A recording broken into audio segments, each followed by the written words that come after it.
Okay,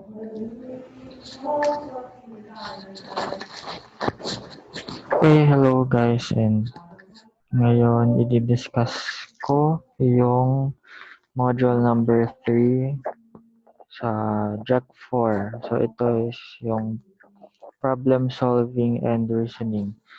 So yung laman nung presentation na ito ay kung ano rin yung nasa module. So para masundan ninyo, habang nakikinig kayo or pinapanood nyo to, basahin niyo yung module or tignan niyo yung module para nasasabihan niyo. Okay? So, problem solving and reasoning.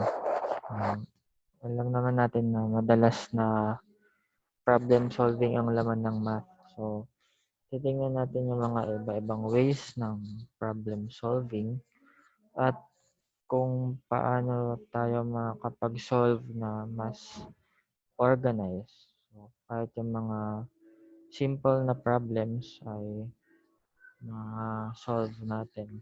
Okay? So, start tayo meron tayong 4 na sections dito. So, first is yung inductive reasoning, then deductive reasoning, problem solving with patterns, at yung Polya's problem solving strategy. So, start tayo sa inductive reasoning. Kapag sinabi nating inductive reasoning, the type of reasoning that uses specific examples to reach a general conclusion of something is called inductive reasoning. Kapag inductive reasoning, usually tinitingnan natin yung mga patterns. Tapos, based dun sa patterns na yon ay naghahanap tayo ng conclusion doon sa pattern. So, for example, 2, 4, 6, 8, anong susunod? So, based doon sa given, alam natin na nag-skip counting by 2. So, susunod sa 8 ay 10. Okay? So, pag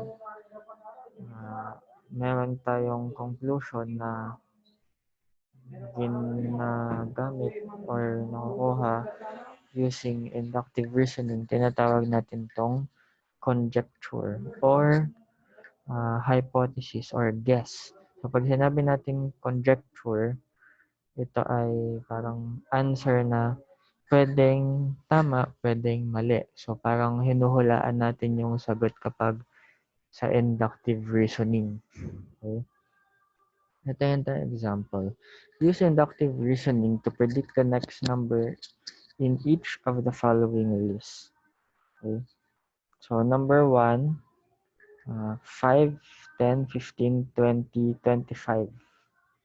Number 2, 1, 4, 9, 16, 25. So, bibigyan ko kayo ng ilang seconds para pag-isipan kung ano yung mga possible na answers.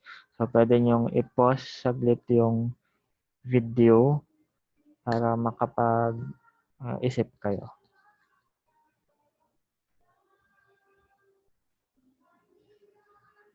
Okay? So, sagutan natin yung example. So, number 1, 5, 10, 15, 20, 25. So, ano yung next na number? Kung titingnan natin yung pattern niya, nag-skip counting tayo by 5. So, susunod sa 25 ay si 30. Okay? So, nagdadagdag lang tayo ng tigpa 5. Okay, next, number 2. Si number 2, ano kaya yung pattern niya? So, kapag titingnan natin yung pattern niya, parang hindi sa addition, ganun. So, baka may iba siyang pattern. So, kung titingnan natin yung number sa number 2, ay ang mga numbers na ito ay perfect squares. So, mag-start tayo sa 1. So, 1 squared or 1 times 1 ay 1. Tapos, yung susunod, 2 times 2 ay 4. Tapos, 3 times 3 ay 9. 4 times 4, 16. 5 times 5, 25. So, nasundan na natin yung pattern. So, yung susunod, most likely ay 6 times 6, which is 36. Okay? So, parang pag inductive reasoning, nagta-trial and error tayo, tapos tinitignan natin kung ano yung mga patterns doon sa given na problem. Okay? The next example, use inductive reasoning to make a conjecture out of the following process. So consider the following procedure. Pick a number, multiply the number by 10, add 8 to the product, divide the sum by 2, and subtract the quotient by 4. So repeat the procedure for several different numbers. Make a conjecture between the relationship of the size of the resulting number and the size of the original number using inductive reasoning. Okay? So, again, pause yung video, tapos pag-isipan yung problem.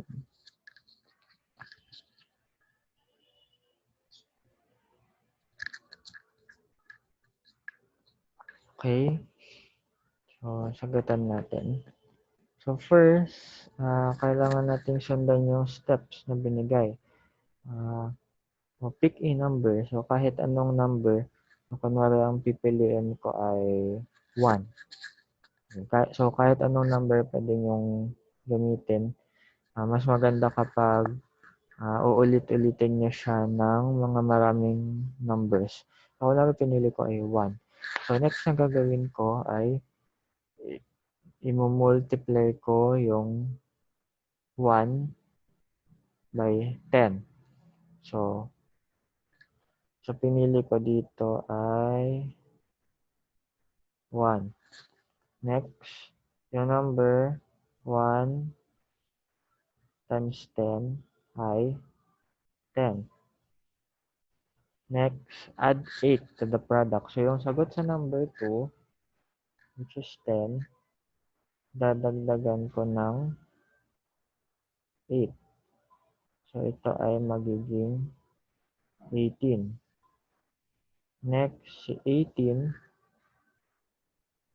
di-divide ko by 2.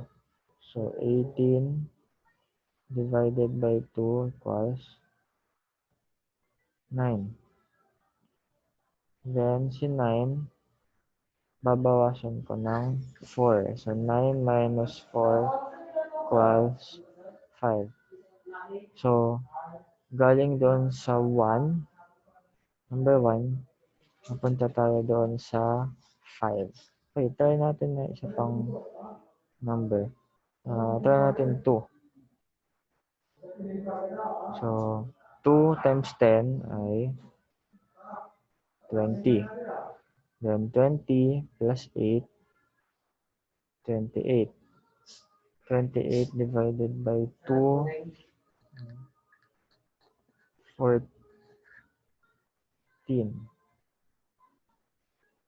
Then, 14 minus 4 ay 10. So, dito, yung 2, punta tayo sa 10. So, yung 1, punta tayong 5. Yung 2, naging 10. So, kung uulitin niyo pa yung procedure, makikita niyo na si 3 ay magiging 15, si 4, 20, and so on. So, para tayong, ano yung pattern niya? So, yung number na pinili natin, actually, nag-multiply lang tayo ng 5 or nag-times 5 lang tayo. So, ibig sabihin, kahit anong number yung piliin natin, kapag sinunod natin yung steps ay para lang tayong na times 5. Okay? So, yan. So, kunwari itong solution, 3. So, pag susundan natin siya, makukuha natin ay 15. So, nagmo-multiply lang tayo ng 5. So, sabi dito, yung conjecture natin ay nakakuha tayo ng 5 times the original number. So, any number, susundin yung steps, nagta-times 5 lang. So, yun yung conjecture natin. Okay? Okay, next example. Use the data in the table and by inductive reasoning, answer the following questions below. Okay? So, ito yung table. Hindi ko na siya babasahin. So, number 1, if the earthquake magnitude is 8.5, how high meters can the tsunami be? Okay, next, can a tsunami occur when the earthquake magnitude is less than 7? So,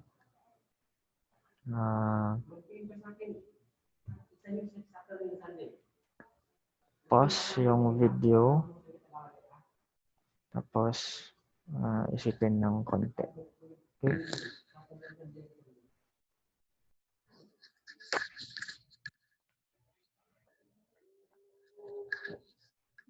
Okay, so sagutan na natin. Number 1, if the earthquake magnitude is 8.5, how high can the tsunami be? So, titingnan natin yung table. So, 7.5, 7.6, 7.7 hanggang 8.3. So, wala dyan yung 8.5. So, kung itutuloy natin, si 8.1, 8.2, 8.3, so nagkakaroon tayo ng dagdag na 0.1. So, pwede tayo maglagay ng 8.4, tsaka 8.5. Next, doon sa height. Ano ba yung nandun sa height? So, 5, 9, 13, 17, and so on. So, ano yung pattern niya? Yung pattern niya is nag-a-add tayo ng 4. So, dito, si 37, dadagdag tayo ng 4. 37 plus 4 ay 41. Then, plus 4 ulit. So, ito ay 45. Ibig sabihin, kapag 8.5 yung earthquake magnitude, yung yung tsunami height ay nasa 45 meters. Okay, so, number 1 ay 45 meters. Next, can a tsunami occur when the earthquake magnitude is less than 7?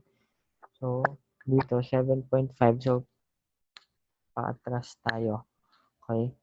So, pwede ba tayong umabot sa 7? So, titignan natin. Sulat. Ito na lang.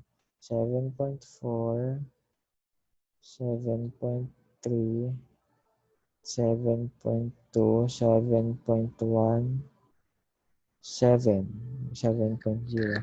So, kung dito, nag-a-add tayo ng 4, pag paatras, ay magma-minus naman tayo ng 4. So, galing dito sa 5, ay minus 4 ay 1, tapos 1 minus 4 ay, actually, negative na siya. Negative 3, negative 7, negative 11, negative 15. Yan. So, pwede ba tayong magkaroon na negative na height? So, hindi. So, dito pa lang sa 7, nasa 7.3 pa lang tayo. Alam na natin na yung 7 ay hindi pwedeng mangyari. Kasi, hindi tayo pwede magkaroon ng negative na height. Kasi, hindi na yung tsunami. Okay? Next. Okay? So, yan. So, tama yung sagot natin. Okay? Next. So, katulad ng sinabi kanina, yung conjecture ay hindi siya necessarily tama lagi. So, ang conjecture, since hula lang siya, Pwede siyang tama, pwedeng mali. Kasi nagbe-base lang tayo doon sa nakikita nating pattern. So, may mga instances na yung pattern na tinitingnan natin ay hindi laging tama yung magiging conjecture natin. So, tingnan natin tong example dito. So, meron tayong 11 times 1 times 101 ay 1111. So, kung tutuloy natin yung pattern na to, so 1111, 2222, 3333, and so on. So, makukuha natin dito sa 11 times 6 times 101 ay 4 na 6. So, kung titignan natin yung pattern, kung ano yung minumultiply na number, yung doon sa gitna, is yun yung nauulit na digit. So, kunwari, si 11 times 2 times 101, since 2 yung nandun sa gitna ay nagiging 2222. So, pwede nyo i-check sa calculator nyo kung tama talaga siya. Okay? So, pag dun sa 6, makukuha natin ay 4 na 6. So, yung magiging conjecture natin or yung hula natin sa pattern na habang kung ano yung nandun sa gitna, yun yung nagiging number. So, ang conjecture natin ay to. Pag n, so ibig sabihin kahit anong number, makukuha natin ay mauulit lang yon. Pero, totoo ba to para sa lahat ng n?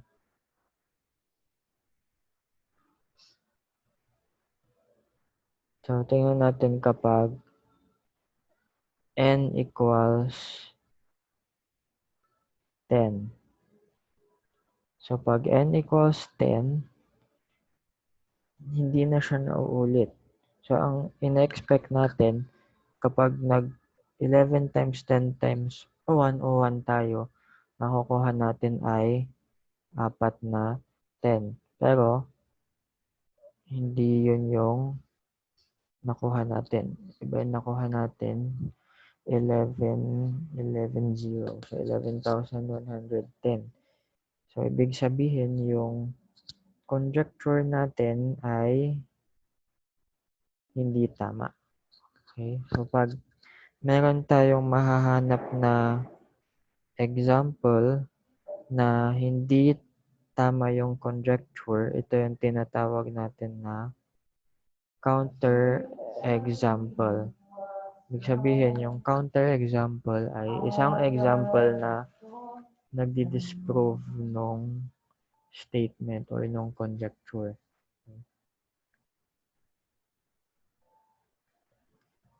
Tingnan tayo ng example. Verify that each of the following statement is incorrect by giving a counterexample. So number 1, x over x or x divided by x equals 1. Tapos number 2, x square root of x squared plus 4 equals x plus 2. So pause ulit yung video at pag-isipang mabuti.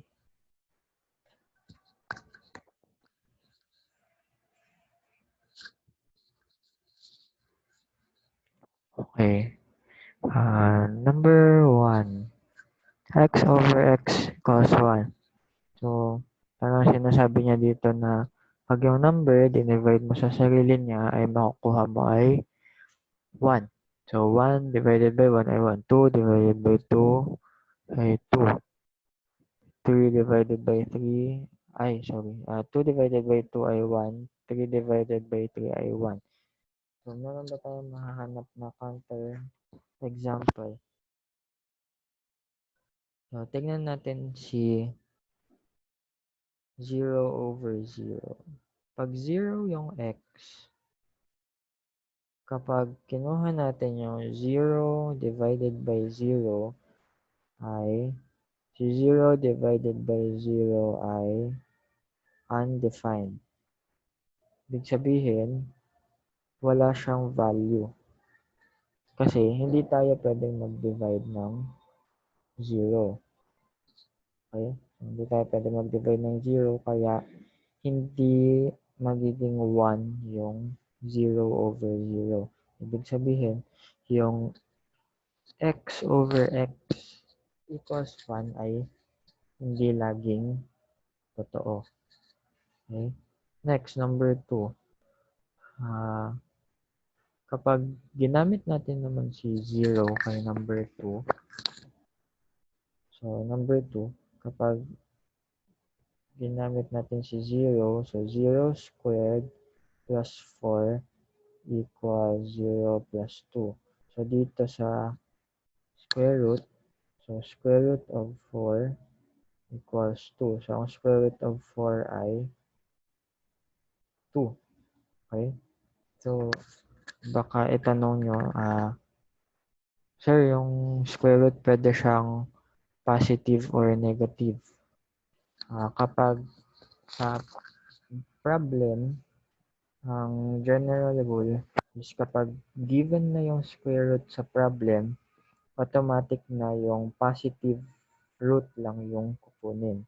Pero kapag kayo yung magdadagdag ng square root dun sa problem, halimbawa yung mga quadratic equations, x squared equals 4.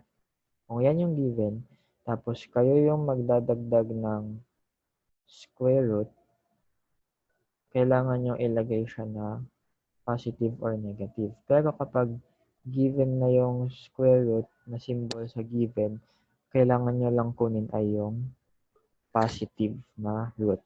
Okay? So dito, kapag 0 ay equal yung dalawang sides. So check natin kapag 1. Kapag x equals 1, yung doon sa square root, meron tayong 1 squared plus 4. So 1 squared ay 1. So 1 plus 4, ito ay square root of 5. Sa kabila naman, 1 plus 2, ito ay 3.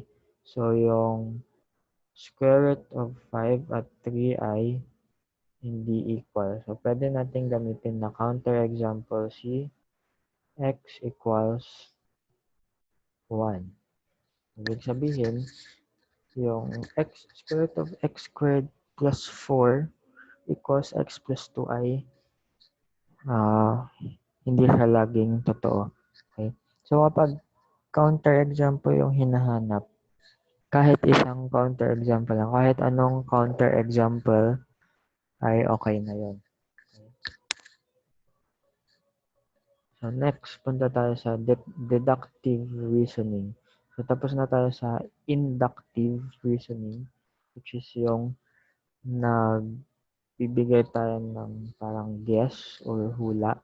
Next, pupunta tayo sa deductive reasoning. So si deductive reasoning ay mas better way siya ng pag-solve. So, deductive reasoning is a type of reasoning that uses general procedures and principles to reach a conclusion. So, meron tayong mga sinusunod na procedures or principles. Halimbawa na lang sa mga detectives, mga ganun. Meron silang sinusunod na procedures at principles. So, hindi lang sila basta-basta nang huhula. Okay? So, deductive reasoning is the process of reaching a general conclusion by applying general assumptions, procedures, or principles. So, tingnan tayong example. So, itong example na to ay same doon sa ginawa natin sa inductive reasoning. Pero this time, isa-solve natin siya using deductive reasoning. So, yung nakuha natin sa inductive reasoning ay kapag kumuha tayo ng number tapos susundan yung mga procedures ay nagta-times 5 lang tayo. Okay, so paano kapag deductive reasoning? Okay, so pick a number again. gawin nating n yung number natin. So, ibig sabihin, kahit anong number na ito. Next, multiply yung number by 10. So, kung n times 10 ay pwede natin siyang isulat na 10n. Next ay maglalaglag tayo ng 8. So, magkakaroon tayo ng 8 plus 10n. Next, divide the sum by 2. So, yung buong 8 plus 10n, i-divide natin by 2. So, pag dinistribute natin yan, so 8 plus 10n over 2, pwede nating i-separate yung fractions. 8 over 2 plus 10 over 2. So, 8 over 2 ay to 4. Tapos yung 10 over 2 ay 5. Okay? So, meron na tayong 4 plus 5n. Next ay 4 plus 5n minus 4. So, makakancel lang yung dalawang 4 to. So, matitira ay 5n.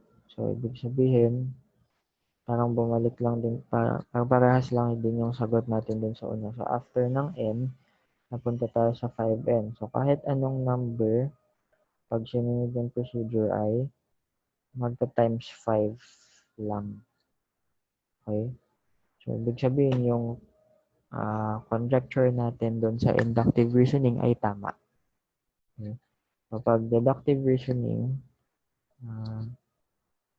yung solution natin, usually, gine-generalize natin yung given. So, dito, nag-represent tayo or nag-let tayo ng isang variable para doon sa number natin. Ibig sabihin, kahit anong number pa yan, so hindi na natin kailangang isa-isahin lahat ng numbers. Okay? Next. Next example. Each of the 4 friends, Donna, Sarah, Nikki, and Chanel, has a different pet: fish, cat, dog, and snake. From the following clues, determine the pet of each individual. Okay?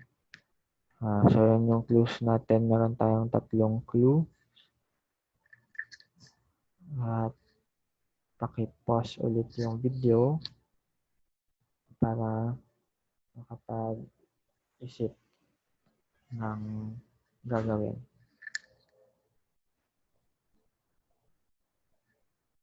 Okay. Sagutan natin. So, meron tayong 4 na magkakaibigan. Tapos, meron silang 4 na pets or alaga. So, kailangan nating malaman kung alin yung mga alaga ng bawat tao. Okay, so magbe-base tayo doon sa clues. So, first clue, number 1, Sarah is older than her friend who owns the cat and younger than her friend who owns the dog. So, para mas madali, gawa tayo ng table. Ganyan. Okay?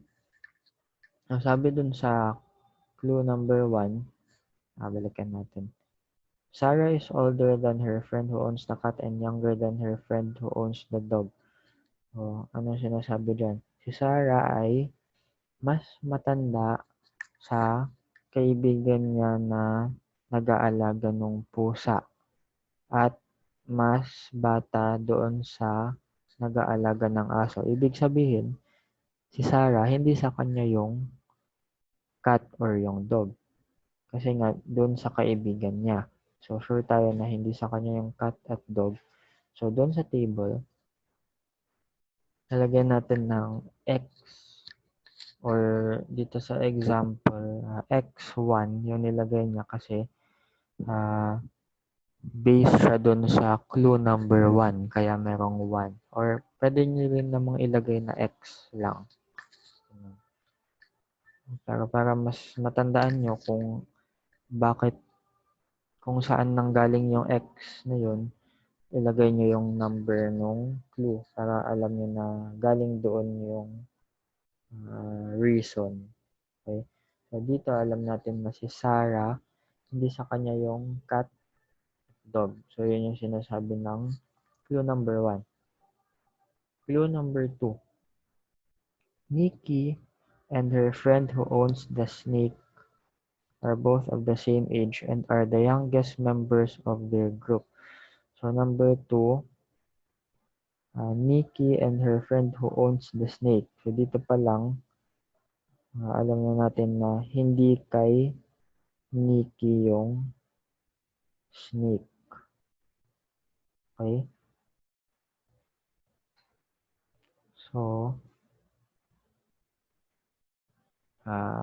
yung kay Nikki, hindi sa kanya yung snake. Then, sabi doon,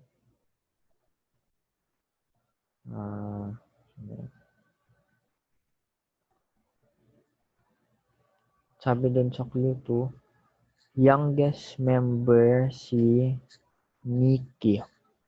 Ibig sabihin, kung babalikan natin yung first clue, since youngest siya, ibig sabihin,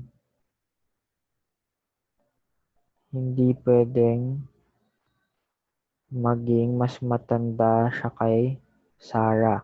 Kasi sabi din sa number 1, si Sarah mas bata doon sa may nag-aalaga ng dog. Okay? Sarah younger than her friend who owns the dog. Tapos si Nikki ay youngest members. Ibig sabihin, mas bata si Nikki kay Sarah. Ibig sabihin, kung kanino man yung aso, ay mas bata si Sarah. Ibig sabihin, hindi kay Nikki yung aso. Okay? Kung hindi kay Nikki yung dog,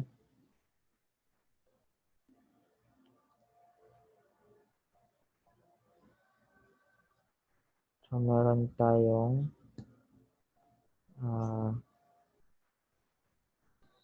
X2 sa dog. Tapos, since youngest yung may-ari ng snake, so sa number 2 pa rin tayo. Nikki and her friend who owns the snake. So, si Nikki at yung may snake ay youngest. Ibig sabihin, yung snake ay hindi rin pwedeng mapunta kay Sarah. Bakit? Kasi nga, si Sarah ay mas matanda kay Nikki. Pero yung si Nikki at yung may snake ay same age. Magkataunan sila. Ibig sabihin si Sarah, hindi pwedeng sa kanya yung snake. So pag nilagay natin yun sa table, ay ito siya. So si Nikki, hindi sa kanya yung snake, hindi sa kanya yung dog. Tapos si Sarah, hindi sa kanya yung snake. Since tatlo na yung X kay Sarah, ibig sabihin, automatic nang check yung isa. So, sa kanya yung fish. Since check na to, lahat nung nandun sa fish ay automatic nang mag-X. Okay?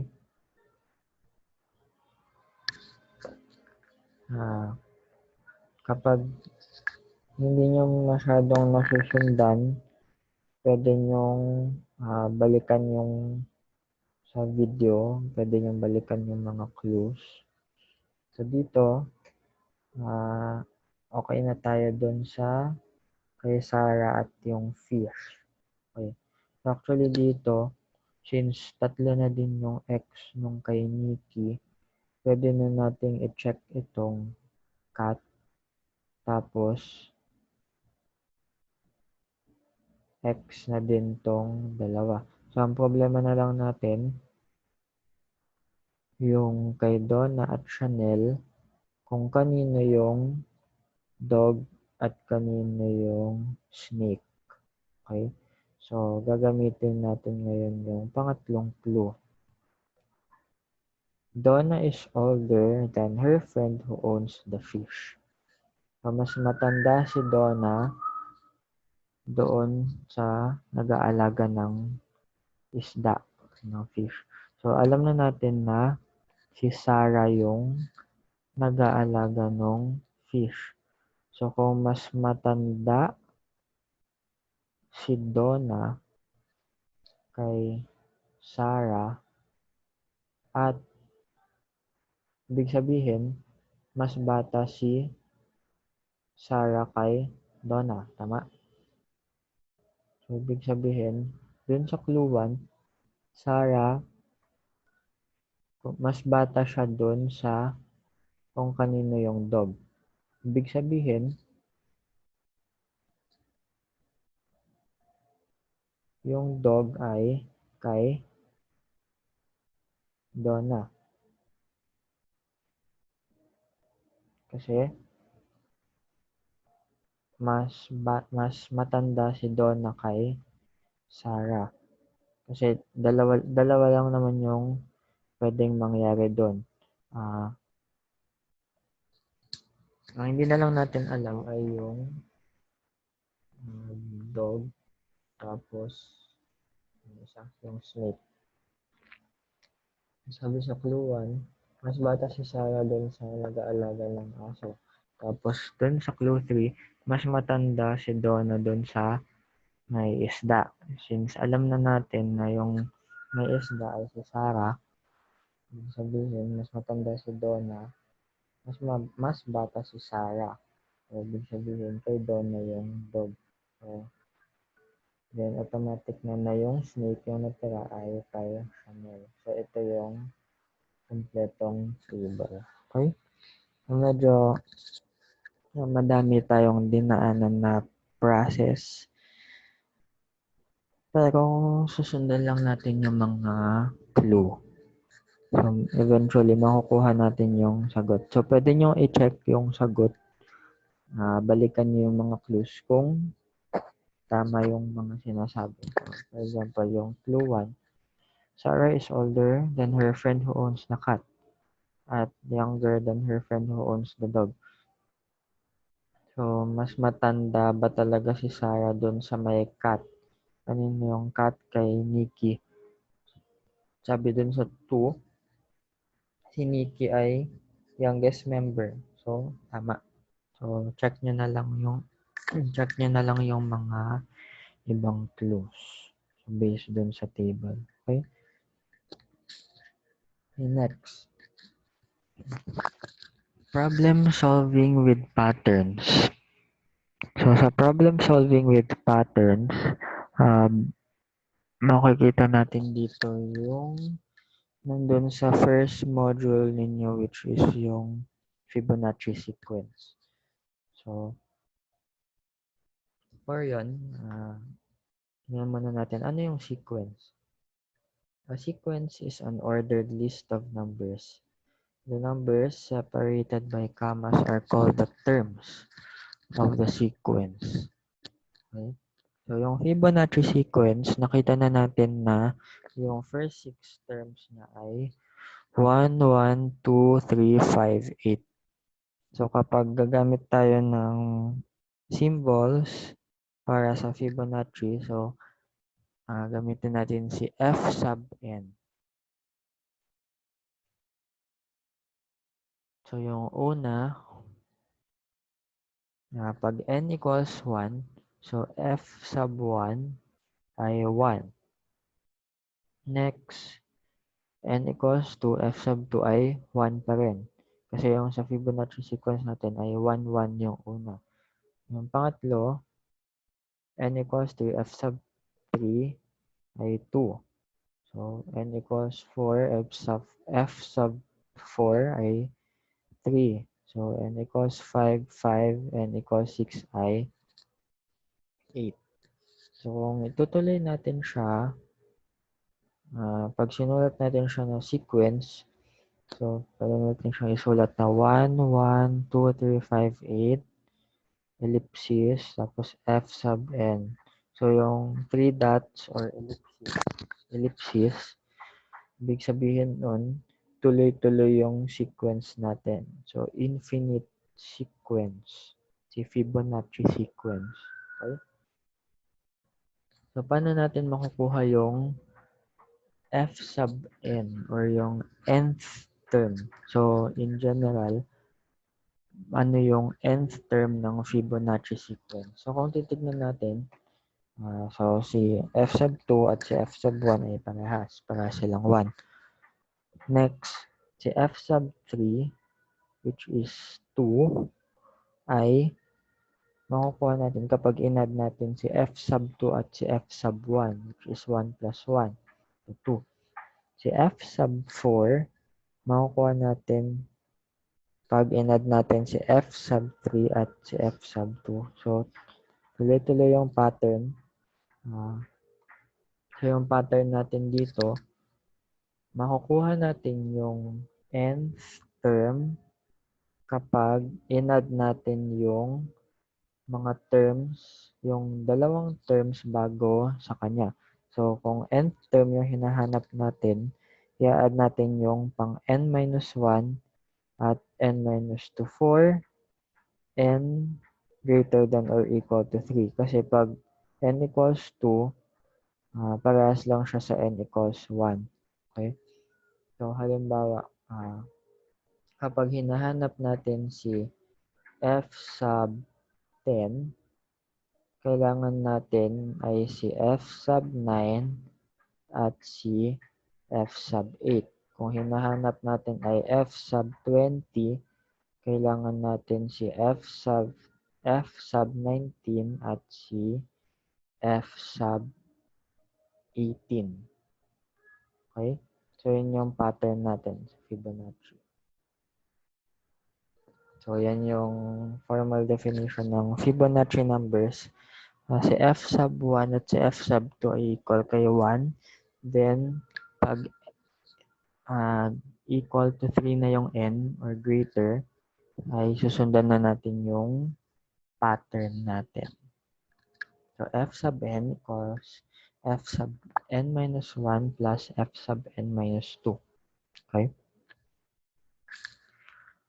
Example, use the definition of Fibonacci numbers to find the 8th and 10th. So, hinahanap natin dito ay si f sub 8 at si f sub 10.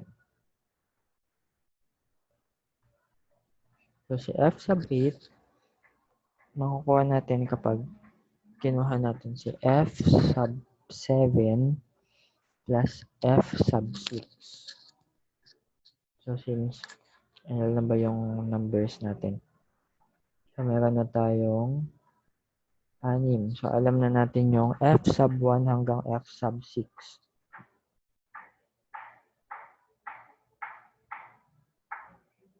So, si f sub 7, since hindi natin alam kung ano siya, pwede natin siyang isulat na f sub 6 plus f sub 5. So 7, 6, 5.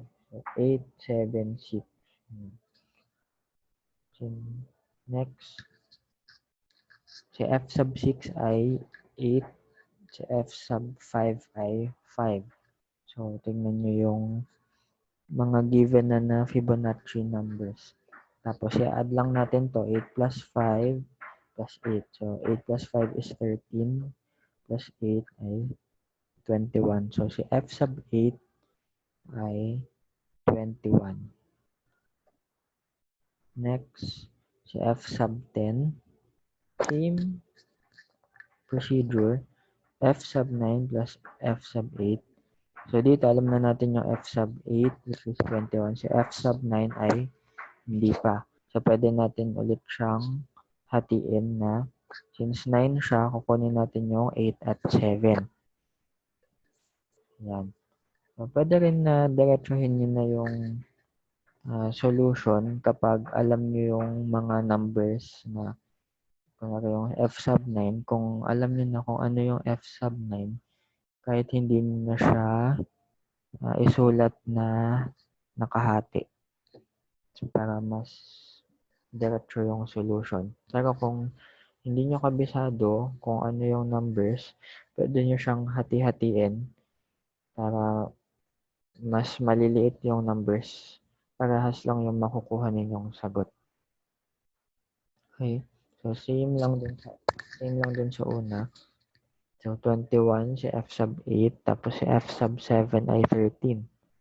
So, pag i-add natin yung tatlong to, makukuha natin is 55. So, si f sub 10 ay 55. Okay. So, madali lang hanapin yung Fibonacci numbers kapag alam natin yung mga numbers before niya. Okay?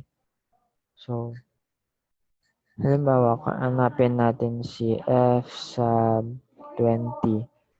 So, since 20, kailangan natin hanapin si 19 at 18. Pero since malalaking numbers na to, at hindi na natin kayang isa-isahin, pwede nyo namang isa-isahin kung masipag kayo. Pero, paano kapag binigyan na kayo ng f sub 50? So, kailangan nyo si 49 at 48. Tapos, madami pa kayong kuning numbers para lang makarating kay 50.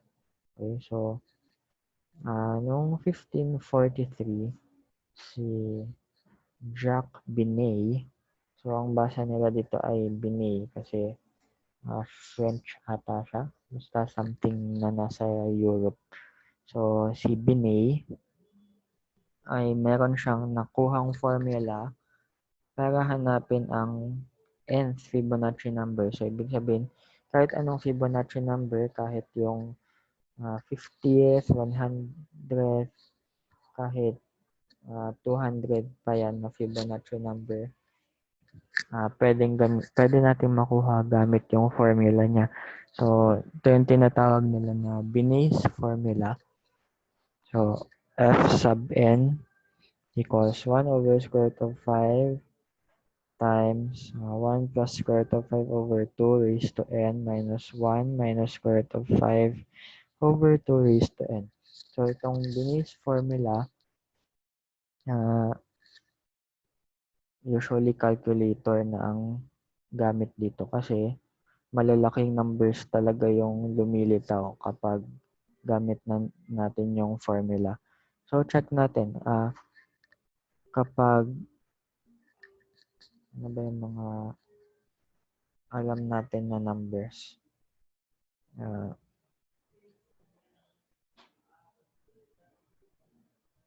Try natin si f sub 3. Or pwede siguro kahit f sub 1 para mas madali.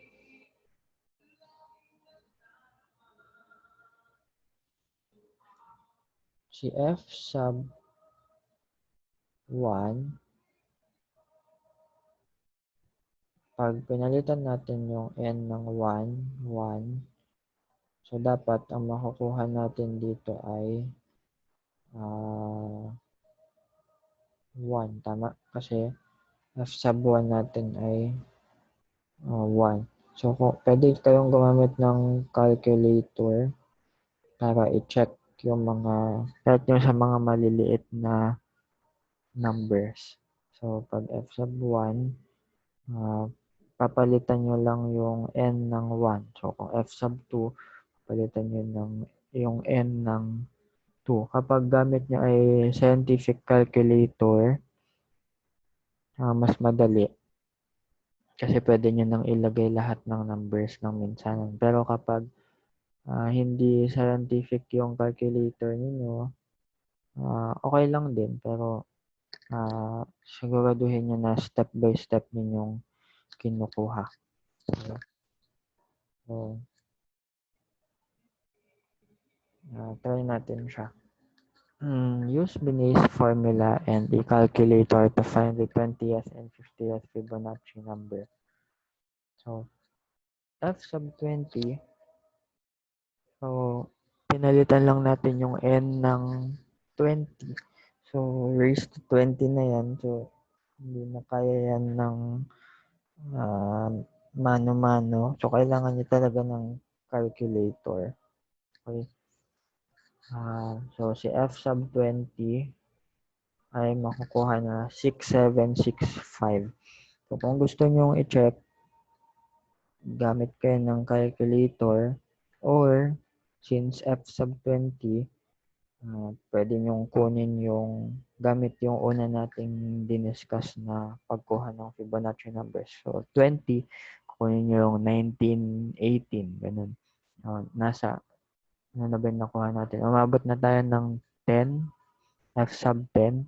So, pwede nyo ituloy hanggang 20 para ma-check nyo kung yan talaga yung sagot. Okay. Next, si f sub 50. So, same lang din. So, yung exponent lang yung nagbabago. Then, makukuha nyo sa calculator ay ito. So, 12 billion na siya. So, 12,586,269,020. So, ito yung 50th na Fibonacci number. So, hindi naman ako magbibigay ng ganyan siguro na isosolve kasi masyado ng malaki. So, para lang makita natin yung gamit nung formula. Okay, so yan yung Binet's formula. Okay, next. So, isa pang mathematician ay si Blaise Pascal. Siguro familiar sa inyo si Blaise Pascal. So, isa sa mga sikat na gawa niya ay yung Pascal's Triangle. Ano yung Pascal's Triangle? Ito siya. Si Pascal's Triangle ay nag-start sa 1. Tapos lahat ng nandito sa dulo ay 1. Tapos, paano natin makukuha yung mga nasa loob? So, pag inad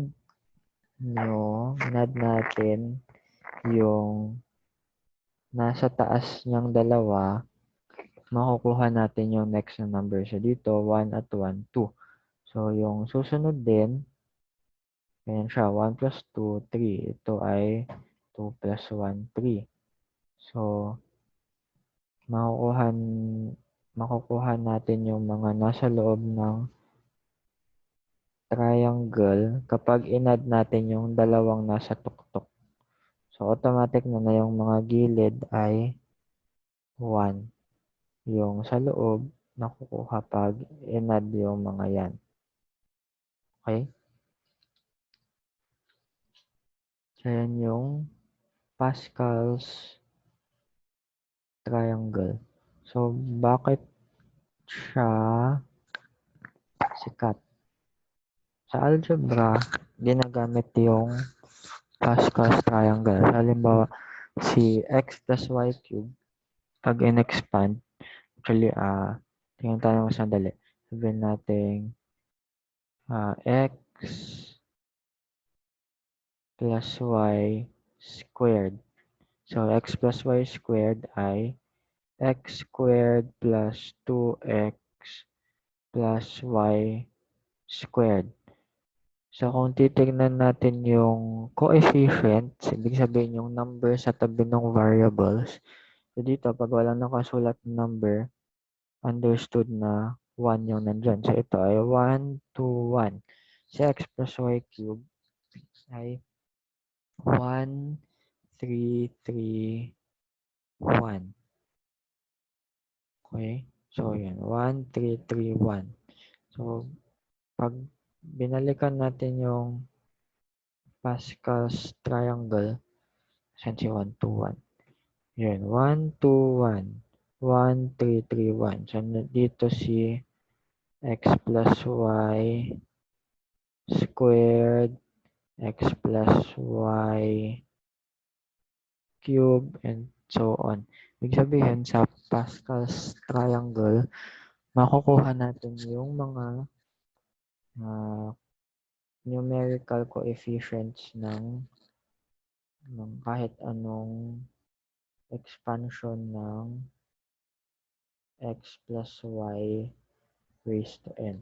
Halimbawa, kapag gusto kong kunin si x plus y raised to 5, so nasan si 5? So ito si 5. So yung una, automatic na siya na x raised to 5 plus, kunin ko yung susunod na number, 5, tapos yung sa variables, habang pumupunta tayo sa susunod na term, ay nababawasan yung exponent ni x at nadadagdagan si y. So dito, x raised to 4, y, kasi 1. So hindi na natin susulat na 1, plus, next ay 10. Tapos, x cubed, y squared. So, minus 1 plus 1. Minus 1 sa x plus 1 sa y. Next, 10 ulit. X squared, y cubed. Plus, ito ay 5, y raised to 4 plus y raised to 5. So, ito na yung x plus y raised to 5. So, kung titingnan nyo yung coefficients, 1, 5, 10, 10, 5, 1. 1, 5, 10, 10, 5, 1. Okay? E ganun din si 6. X plus y raised to 6.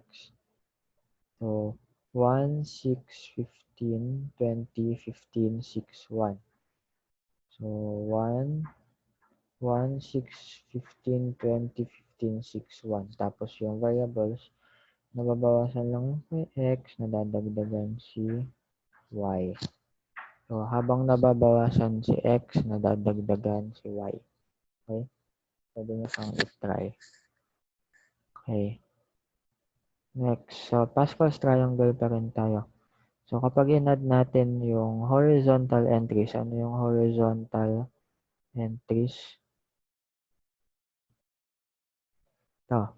Pag in-add natin lahat ng dito, 1, 2, so, ganyan, 1 plus 2 plus 1, 4.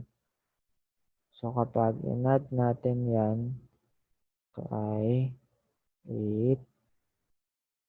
Ito, pag in-add natin yan, ganyan, 16. Ito ay 10, 20, 32. Ito ay 64. Ano nakikita nyong pattern dyan?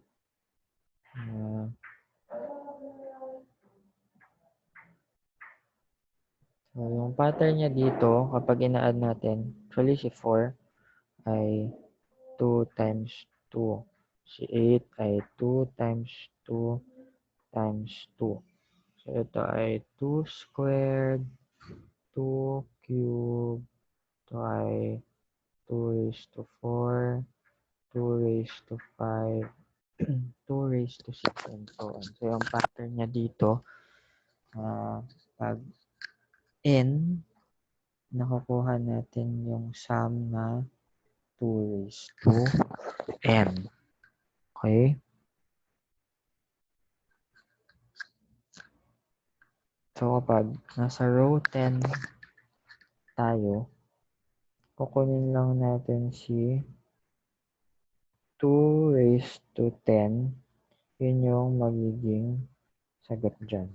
Okay? So, kayo nang kumuha ng 2 raised to 10. Kung ano yung 2 raised to 10. Okay?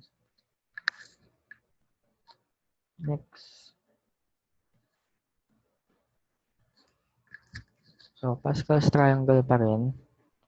Kapag in-add naman natin yung sa diagonal,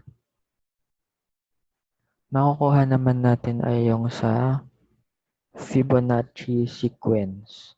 So, kung titingnan natin yung lines, 1, 1, 2, 3, 5, 8, 13. So, yan yung sa Fibonacci sequence. So, pag i-add natin yung susunod, ano yung susunod? Yung dito ay yung susunod 21. Yan. Sir, bakit yung nandyan lang ay 6, 10, at 4? Di 20 lang yon. Paano naging 21? So, huwag niyong kakalimutan, yung rows ng Pascal's triangle ay dire-diretso. So, meron pa dito actually na 1, 7, 21, 35, and so on. Yan. So, ibig sabihin, kasama pa yung 1 doon sa dulo. Kaya naging 21 siya. Okay? So, hindi lang siya 6, 10, at 4. Kasama yung 1 doon, yung susunod na row. So, huwag niyong kakalimutan yung mga sumusunod na row sa baba. Okay? Next. Merong ginawang problem dati gamit ang patterns. Ito yung tinatawag na Tower of Hanoi. Si Tower of Hanoi or Tower of Hanoi. So, nag-start tayo dito. Ang goal natin ay mailipat lahat ng mga disk, dito sa pangatlo. Ngayon, ang twist dito, hindi ka pwedeng maglagay ng mas maliit. Hindi ka pwedeng maglagay ng mas malaki sa mas maliit. So, kunwari, meron tayong ganyan. Tapos, yan. So, hindi ko siya pwedeng ilagay na nandito yung maliit, tapos nandyan yung malaki. So, hindi ko siya pwedeng gawing ganyan. Kailangan, laging yung mas malaking disk ay nandoon sa baba. So, ang goal natin, kapag yung ganito, ganun din yung lilitaw sa kabila. So, kailangan mailipat siya na kung ano yung itsura niya dun sa una, kailangan ganun din. Nang hindi ka naglalagay ng mas malaki dun sa ibabaw ng mas maliit. Okay? Ayan. So, kung pupunta kayo dun sa website na ito, sa Math is Fun, pwede nyo siyang itry. Pwede nyo itry na palipat-lipat. So, pwede kayong mag-start sa konting disk lang. So, mas madali. Usually, 3 disk. Start kayo sa 3. Siyempre, pag isang disk lang, pwede nyo nang diretsuhin. So, sa Tower of Hanoi. So dito, hindi necessarily na dito nyo siya agad ilalagay. Pwede kayong mag-jump doon as long as yun yung rule. Hindi kayo pwedeng maglagay ng mas malaki sa ibabaw ng mas maliit. So, laging mas maliit yung nasa ibabaw. Okay? So, try nyo siya. Puntahan nyo yung website na yan. Nakikita nyo din doon yung minimum number of moves. Tapos may solution din kung paano nangyayari yung Tower of Hanoi. Okay? So, punta tayo sa last section. Polya's problem-solving strategy.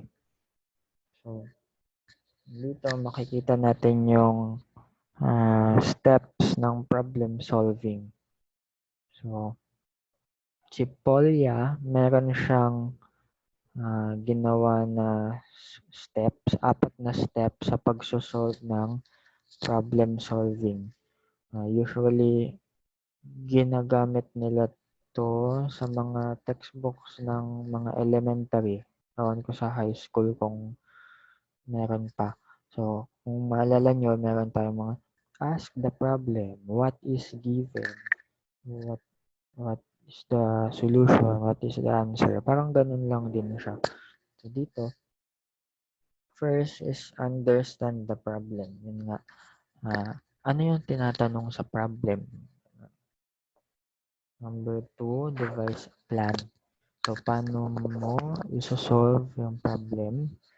Number 3 ay carry out the plan. So, ito na yung actual na pagsasolve ng problem.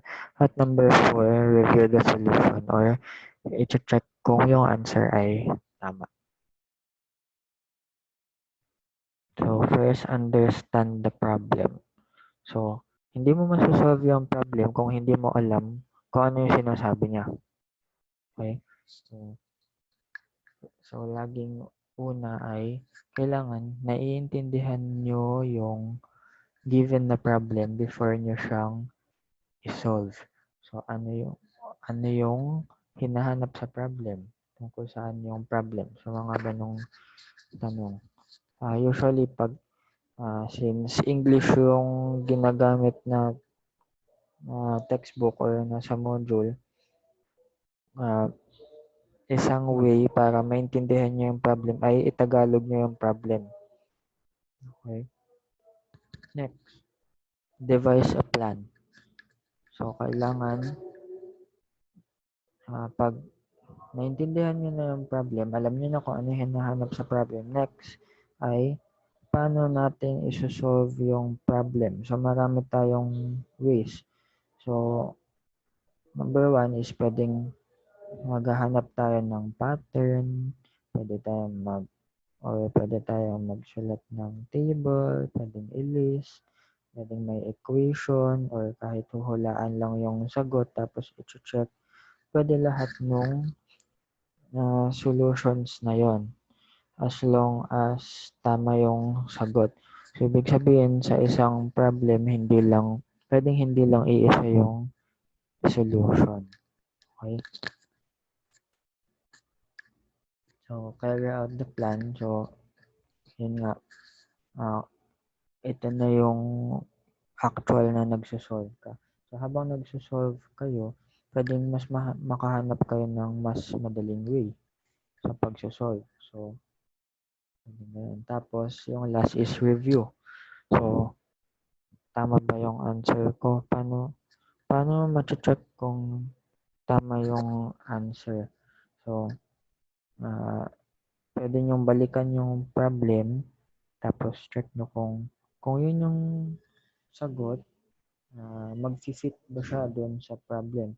So, halimbawa, kung naghahanap kayo ng ano yung length at width ng ating box.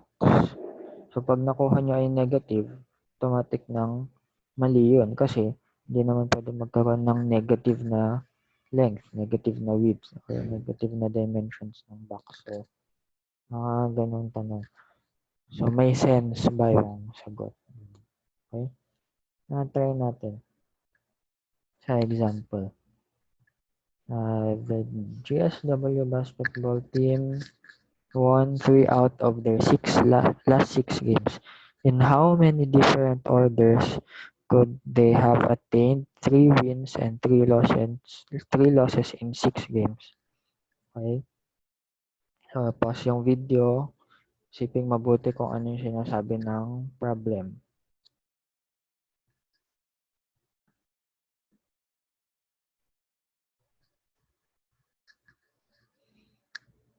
Okay. So, sagutan natin. First, ano hinahanap sa problem? In how many different orders? So, sabi dito, si GSW ay nanalo sila sa 3 out of their last 6 games. So, sa 6 na laro, sa yung huling 6 na laro nila, 3 doon ay panalo. Tapos, hinahanap natin kung ilang different orders na nakakuha sila ng 3 panalo at 3 talo. So, dito, pwede nyong ilista or kunwari, win, win, win, lose, lose, lose. Pwede ganyan. Or 3 magkakasunod na talo, tsaka panalo. Or alternate na panalo, talo, panalo, talo, talo, panalo, talo, panalo, ganyan. So, pwedeng ganyan. So, lahat to, 3 wins, to ay 3 wins, 3 losses, 3 wins, 3 losses, 3 wins, 3 losses. So, lahat yan ganyan. Okay?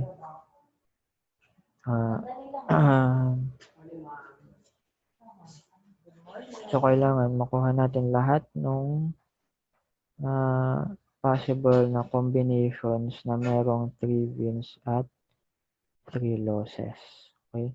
So, ano pa yung mga iba na way? So, kunwari, pwedeng 2 panalo, 2 talo, tapos nanalo, tapos natalo.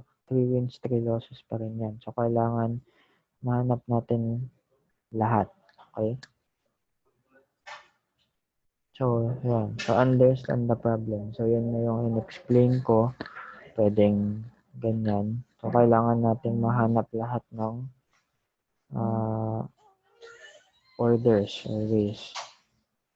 So, kailangan natin siyang ilista. So, tingnan natin yung mga possible na pattern. So, para mas madali, pwede tayong mag-start. Para hindi nakakalito, pwede tayong mag-start sa paano pag 3 sunod-sunod na panalo. Tapos, pag okay na yon, 2 magkasunod na panalo. And so on. Tingnan natin yung mga pattern.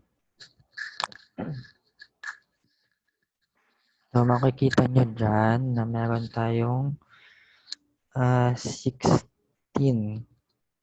na ways na pwedeng panalo at talo. So, lahat yan ay merong 3 wins at 3 losses. So, pwede nyo i-check kung tama yan. So, review the solution. So, make sure na walang nadoble. Okay? So, kung titingnan natin yung list, wala naman sigurong nadoble dyan.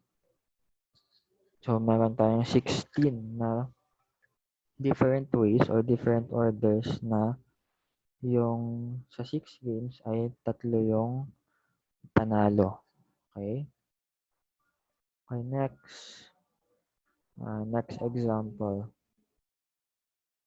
So, Leonardo da Vinci was a famous artist during the Renaissance period. He wrote in his notebook that From the top to the bottom of the chin is the sixth part of the face, and it is the 54th part of the man. Suppose the distance using from the top of the bottom of the chin of the person is 1.2 inches. Using Leonardo da Vinci's measurements, find the height of the person. Okay? So, ano hinahanap dito? Hinahanap natin yung height. Tama? Hinahanap natin yung height. Ano yung given? So, meron tayong 1.2 inches. Ano yan? So, ito yung distance from the top to the bottom of the chin. Ay 1.2. So, hinahanap natin yung height. Okay? So, kung susundan natin yung sinabi ni Da Vinci na that from the top to the bottom of the chin is the sixth part of the face. So, start tayo doon. Tapos, since given yung top to the bottom of the chin, makukuha natin yung sixth part of face at yung 54th part of the man. Okay? So, gawin na natin yung solution niya. Ayan. So, understand the problem. So, yun, height. Okay. Next. Hindi natin alam yung height. Yun yung hinahanap. So, ilalat natin siyang x or kahit anong variable gusto nyo. Pwede yung gawing y, gawin yung z, pwedeng star, kahit ano. So, dito, gawin natin x para simple. Next. Write an equation. So, let x be the height of the person.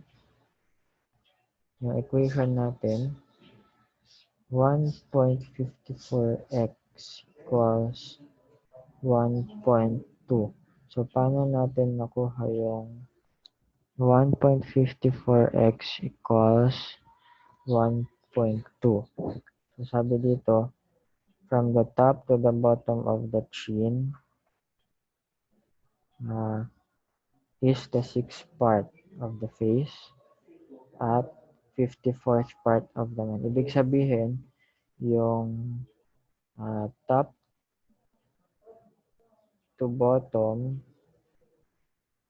ng chin ay 1/6 ng face or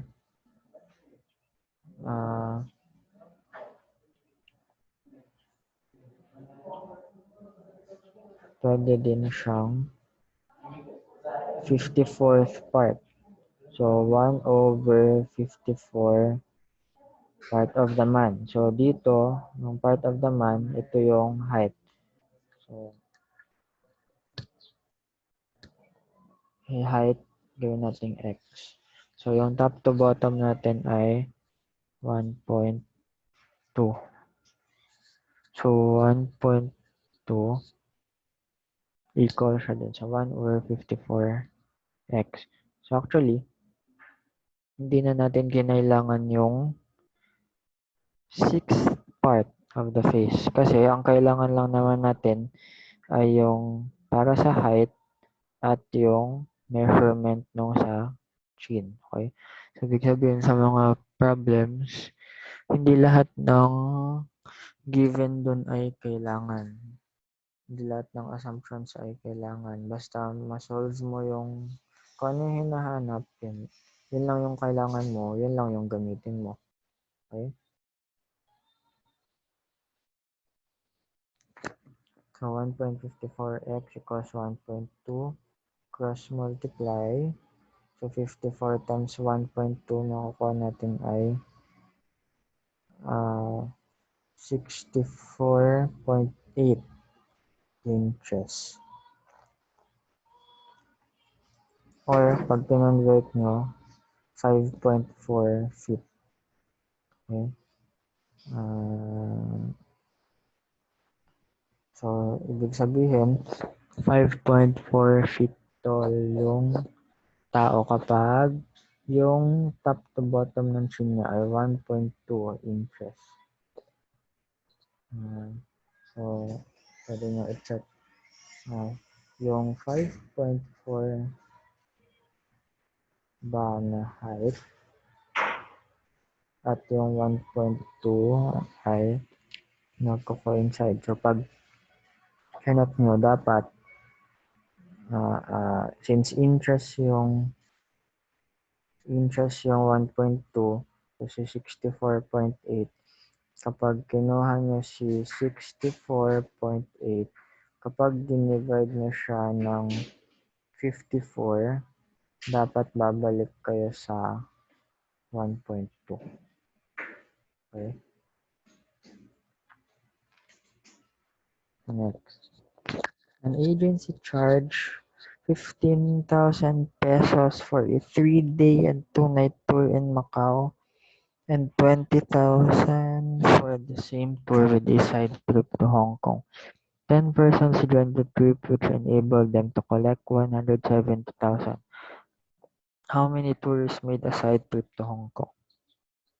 Okay, pause ulit. At isip-isip.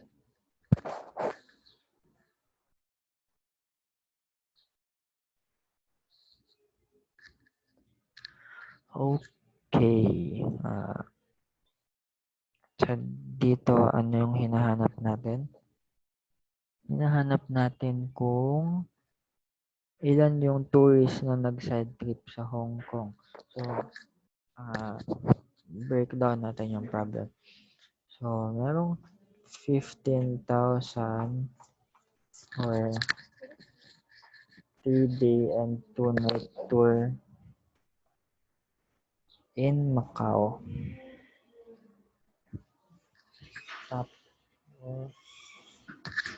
Tapos meron tayong ano to? 20,000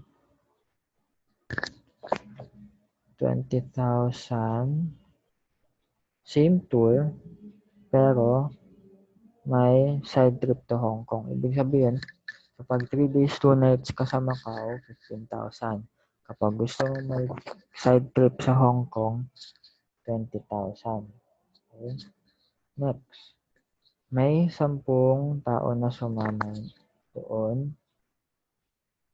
Tapos, ang total na na-collect nila ay 170,000. So, ilan sa kanila yung nag-side trip sa Hong Kong?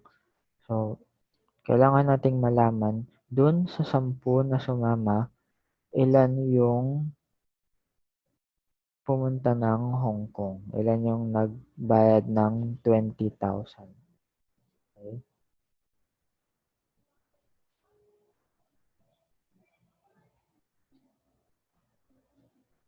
So, kailangan natin gumawa ng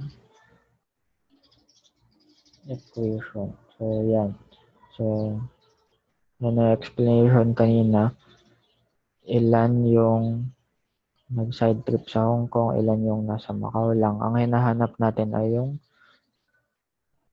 nag-side trip sa Hong Kong. So, kailangan natin ng dalawang variables. So, x and y. So, yung x ay yung nag-Macau lang. Yung y ay yung nag-side trip. So, ibig sabihin, si 15,000 times x ay yung mga bayad nung yung pumunta lang ng Macau. So, kunwari yung pumunta sa Macau ay dalawa lang. So, x equals 2. So, 30,000 yung nasa Macau lang. So, tapos yung 20,000 y ay yung amount collected from the tourists na nag-side trip sa Hong Kong. So, dapat si 15,000 x plus 20,000 y. Pag in-add natin siya, makukuha natin yung total dapat na 170,000. Okay? At alam natin na si x plus y ay equal kay 10. Bakit 10? Kasi 10 lang sila.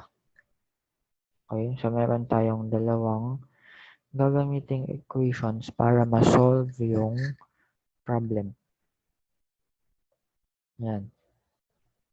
So, meron tayong x plus y equals 10, tapos itong 15,000 x plus 20,000 y equals 170,000. So, kailangan nating hanapin yung y. Tama. So, first, dun sa first equation, solve for y. So, makukuha natin na, so, yung x, ta-transpose lang, magiging negative. So, meron tayong y equals 10 minus x.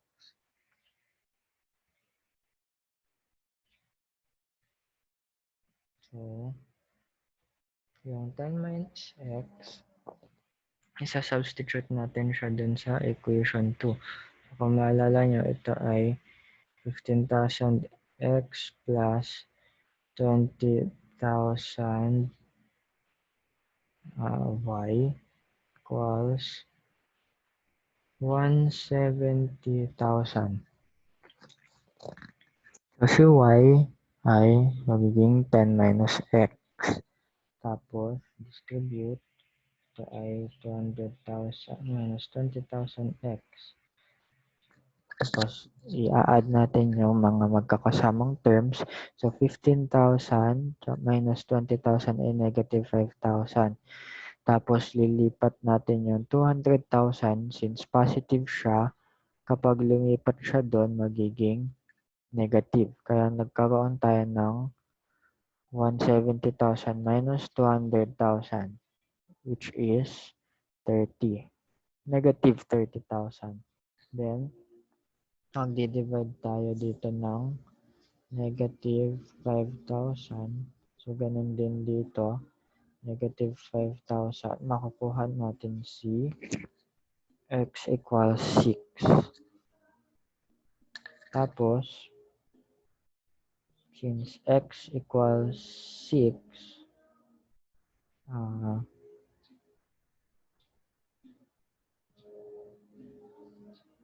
so dito, si equation 3, to, papalitan natin si x ng 6. Makukuha natin ay 4. So, yung y, which is yung number ng nag-side trip sa Hong Kong ay 4. So, y equals 4. Ibig sabihin, may 4 na nag-side trip sa Hong Kong. Okay? So, check natin yung sagot. Kung 4 nag-side trip sa Hong Kong, so 6 lang yung nasa Macau. So, pag in-add natin yun, 15,000 times 6 plus 20,000 times 4 ay 170, which is yung total amount na na-collect dun sa whole trip. So, tama yung sagot natin na 4 yung nag-side trip sa Hong Kong. Okay? Next. Some problems cannot be solved using ordinary equations. So, ito yung mga other types ng problems na hindi na tayo gumagamit ng mga usual na equation na may x and y, ganun. So, for example, si June 3, 2017 ay Saturday. Anong day of the week si June 3 pagdating ng 2020? Ayan. So, kunwari, birthday nyo yung June 3, Sabado. Tapos gusto nyo noong 2017, Sabado. Tapos, gusto nyong malaman kung anong araw yung birthday nyo kapag 2020. Okay? So, masosolve natin to gamit yung tinatawag natin na modulo n or arithmetic modulo n. So, sabi dito, two integers a and b are said to be congruent modulo n, with n being a natural number if a minus b over n is an integer. In this case, we write a is congruent. So, ang basa dyan sa tatlong lines ay congruent. So, A is congruent to B mod N. So, si N ay yung tinatawag na modulus. Tapos, yung buong statement ay yung congruence. So, paano ginagamit yan? So, tingnan natin yung example. June 3 ay Saturday, yung 2017. Pag 2020, anong day yung June 3? Same month, same day, pero anong araw siya? So note that yung year 2020 ay leap year. Okay? So huwag niyong kakalimutan yung leap year. Pag leap year, instead na 365 days, meron tayong 366. Tapos, dinadagdag yan sa February. Since June ito, yung birthday ni Venus. So, dadagdag natin, i-consider natin yung leap year kasi February yun. So, dadaanan natin yung araw na yun. Okay? So, solutions. Yan. So, pag nung mula 2017 hanggang 2018, so isa-isa natin. Kada taon, meron tayong 365 days. So, from 2017 to 2018 ay 365. Next, 2018 to 2019 ay 365. So, 2019 to 2020 ay 366 kasi nga leap year. So, yung total nitong tatlo, pag in-add natin ay 1,096. Ngayon, since hinahanap natin kung anong araw ng week, since isang week, 1 week, ay meron tayong 7 days.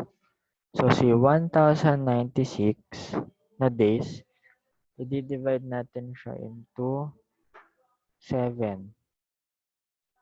So, pag dinivide niyo siya by 7, ay makukuha niyo ay 156, tapos remainder 4.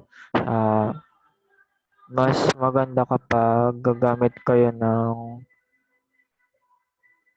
manual na division kasi kapag calculator, decimal yung makukuha nyo. So, hindi yun yung actual na remainder. So, 1,096 divided by 7. So, ito ay 1, 7, 39, 5, 35, 46, 6.